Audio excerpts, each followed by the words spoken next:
இந்த எக்ஸாம் ஹால்ல எல்லாரும் எக்ஸாம் எழுதுறதுக்காக வெயிட் பண்ணிட்டு இருக்காங்க.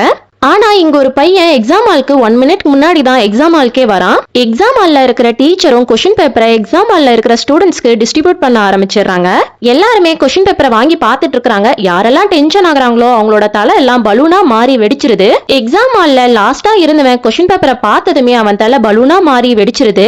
இவனும் அதை பார்த்ததுல ரொம்ப நர்வஸ் ஆயிடுறான். அவசர அவசரமா ஆன்சரை மார்க் பண்ணிட்டு இருக்கும் போது இவனோட பென்சில் உடஞ்சு போயிருது. இவனும் பக்கத்துல இருக்கிறவங்க கிட்ட பென்சிலை கடன் வாங்குறான். அவன் பென்சிலை கொடுக்கும் போது அவனோட தலை பலூனா மாறி வெடிச்சிருது.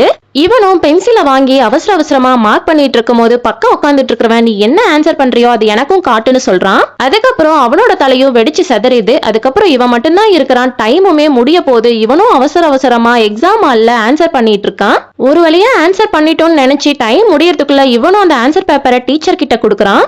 ஆனா டீச்சர் பின்னாடி இருக்கிற ஆன்சர்ஸ்லாம் யார் பண்ணுவாங்கன்னு சொல்லிட்டு இவங்கிட்டே கொடுத்துடுறாங்க. கடைசியில இவனோட தலையும் டென்ஷன்ல பலூனா மாறி வெடிச்சு செதறிடுது. உங்களுக்கு எக்ஸாம் ஹால்ல பயம் இருக்குமா இருக்காதான்ட்டு லைக் அண்ட் சப்ஸ்கிரைப் பண்ணிட்டு கமெண்ட்ல சொல்லுங்க.